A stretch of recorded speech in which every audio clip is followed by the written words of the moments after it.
Ay, gas tayo dito. Wow, mainit ah.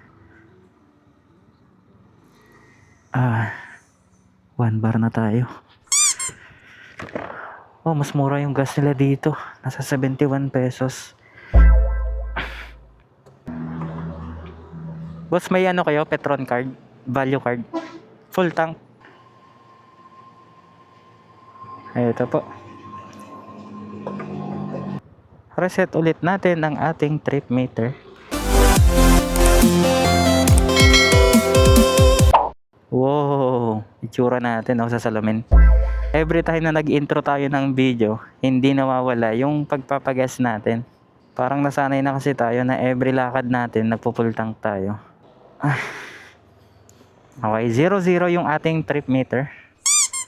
At mukhang walang daanan. Dito tayo. Oh, grabe naman yung daan. Butas-butas. Etong ride natin ngayon, since pauwi tayo ng Tugigaraw, gusto ko lang tanungin sa inyo kung alin nga ba ang mas lamang. Kung para sa inyo, paki-comment itong tatanungin ko. Kasi may mga nakikita kasi akong nakikipag-swap ng Lexi 155 sa mga naka NMAX B1 at V2. Sa tingin nila, mas lamang ang Lexi. Lamang kasi syempre bago ang itsura. At higit sa lahat, syempre maporma. Lalong lalo na, yung itatapat mo dito ay yung NMAX B1, di ba? Syempre si B1, kailan pa ba siya last na na-release? 2019. Alam din naman natin na si NMAX B1 ay isa sa pinaka mabentang scooter noon nung kapanahunan niya. Syempre, unang maxi scooter na nasa mababang presyo. Kasi parang natatandaan ko nasa 115,000 lang yata noon ang standard variant ng NMAX. Di ko lang sure kapag mali ako, i-comment nyo na lang. Iba kasi yung price ng ABS sa standard.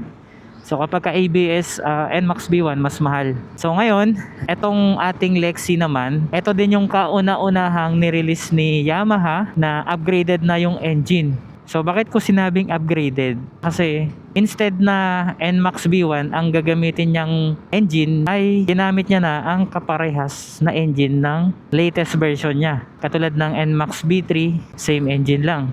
Kaya kung pagdating sa power talaga ni Lexi, binibigay niya talaga yung full power nitong motor na to kung i-compare natin sa dating NMAX B1. Pero aminin natin sa lahat ng NMAX na nirelease ni Yamaha, si NMAX B1 lang ang hindi nagka-problema sa error 12. B2 kasi ang nagka-problema sa error 12. Madalas sa NMAX B2 nangyayari ang error 12. Yung itsura kasi ni Lexi para siyang ginawang may pagka-Aerox yung itsura niya, tapos yung design ng puwetan niya tsaka harapan. Pero kung tititigan nyo talaga ng mabuti, tapos titingin kayo sa NMAX B1 at B2, papalag talaga yung itsura ni Lexi. Ang pagkakalam ko, kaya parang fini-freeze yung mga stock ng Yamaha Lexi kasi baka may bigla ang price increase yan. Kasi ngayon, kapag pupunta kayo sa kasa, madalas na ino-offer sa inyo is installment, di ba? Time na kumuha ako nito, target ko na talagang kukunin Aerox na B3 standard, yung kulay blue. May nakita na rin ako sa mismong concept ng Yamaha. Pero syempre, nung time na yon, gusto ko talagang makakita ng Lexi. Gusto kong ma-experience yung driving position niya. Isa din kasi sa kino-consider ko kaya gusto ko ng Lexi kasi yung presyo niya. Hindi mo na kailangan gumastos pa ng 120 plus na presyo para lang makakuha ka ng NMAX at saka Aerox. Kumbaga, ito is tsamba na natin kasi hindi lahat ng nangangarap magkaroon ng Yamaha Lexi ay nabibiyayaan katulad natin, di ba? Malaking pasasalamat natin kasi kahit papaano yung pinapangarap kong motor ay nakuha ko rin. At sa mga hindi pa nakakuha ng kanilang motor na tulad nitong akin, susunod na rin kayo. Nasa tamang panahon lang. Hintay-hintay lang. Malay nyo, yung mga naiinip na kumuha ng Yamaha Lexi 155, sakto, palabas na rin yung Click 160 Evo, di ba? Malay nyo, baka yun yung para sa inyo. Tapos comment nyo kung yun yung nakuha nyo pagka mapanood nyo tong video natin para mapag-usapan natin kung talagang sulit nga ba ang bagong Click 160 Evo. Wala naman sigurong nirelease Honda na hindi sumikat, no? Halos lahat ng nirelease niya na motor Talagang sumikat. Pati ano, yung Giorno. Speaking nga pala oh. Naka 4 valves pala yan, yung 125cc na yan, hayop na yan. Grabe ka Honda, talagang ginalingan. Para siyang retro design, kauna-unahang itsura ng scooter noon. Madaming may gusto dyan sa motor na yan. Pero parang ako, nababado yan. Kasi tignan nyo naman oh, para siyang pagong. Pagdating sa likod, ayan oh. Ang cute lang ng kanyang ano, filter kasi nakatago. Tapos yung shock niya sa likod, ano ba to? Dual shock ba?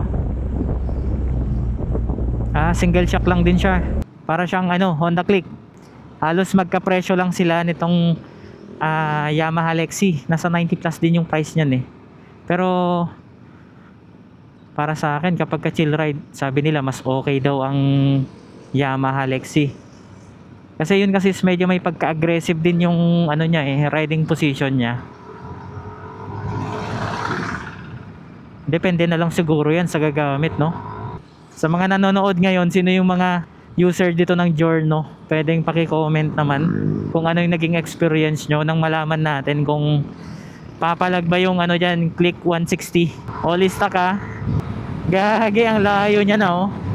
Matulin din siya. Ang maganda kasi kay Honda, madami siyang pyesa.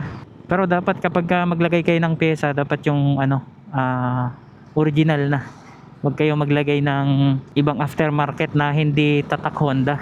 Maliban na lang siguro sa mga aftermarket na talagang may pangalan, pwede naman siguro. Para sa akin kasi mas okay ang ano eh, stock.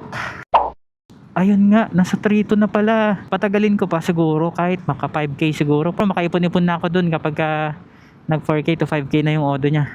Kasi ano eh, masaya pa ako sa stock na CVT niya. Sobrang ganda niyang gamitin. Napaka smooth. Ayan, commercial muna tayo. Nandito tayo ngayon sa may Rojas Isabela. At pauwi na ng Tuguegarao. So inuulit ko, ang video na to ay video pa lang natin nung pumunta tayo ng Ambagyo, Nueva Vizcaya. At ilalagay ko sa screen ang ating ginamit na thumbnail. Ayan. So makikita nyo naman siguro yung thumbnail natin na yan. Panoorin nyo na lang. Makikita nyo rin sa video natin na yan kung ilang beses tayo nagpagas mula Tuguegarao hanggang Ambagyo, Nueva Vizcaya. Parang 2 beses yata ako nagpagas noon. Basta panoorin nyo na lang, di ko na matandaan kasi nakailang pagas na rin tayo. At parang naririnig tayo ni Honda. Kasi kasama lang natin kanina ang aking tropa na naka PCX. Ngayon, eto naka PCX din na naman sa harapan natin. Yan din yung isa sa dream scooter ko, ang PCX 160. Uy, tumalsik yung bato. Overtake tayo. Lagi kong binabanggit noon sa video natin na gusto kong magkaroon ng PCX. Pero si Yamaha Lexi naman yung binigay sa atin. So, kapag gusto kong matry din eh, magkaroon ng ganyan. Napaka-astig niya ding tignan, no? Yung kulay puti. Ang cool. Malamig sa mata. Kapag nakakakita ka ng puting motor eh, lalo na kung sobrang linis, napaka-presentable niyang tignan. Hindi ka mahihiya na dalhin sa isang okasyon ng tropa, ng family, ganyan, katrabaho, 'di ba? Tapos pormahan mo din ng suot, 'di ba? Ang angas talaga oh. Naka-pipe pa siya, yung pipe niya ay REV. Sabi nila kapag Honda na magpa-pipe, kailangang magpa-remap. Kaya hanggang ngayon, hindi pa ako makapag-decide sa ating Click kung ipapipe ko nga ba siya. Pero may nakita na akong pipe na bago, yun yung Namban. Meron siyang bang sensor din.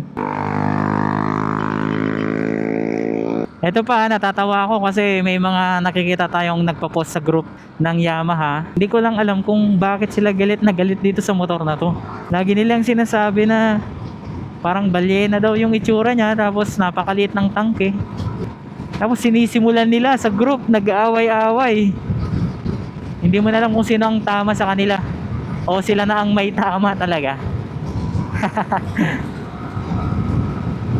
Wow, grabe, ang layo na nila oh. Try natin kung mahabol pa natin.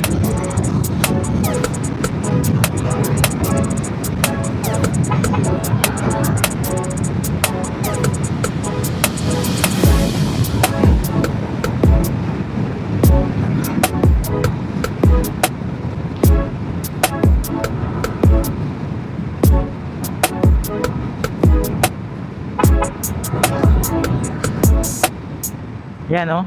Mabilis lang nating nahabol. Wala pang 2 minutes, nahabol na natin.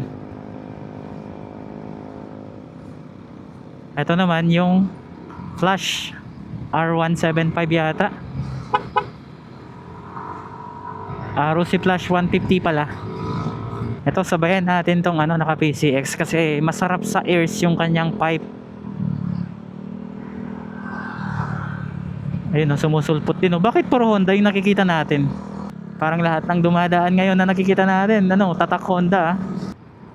Naka-hazard pala. Akala ko magsi-signal light.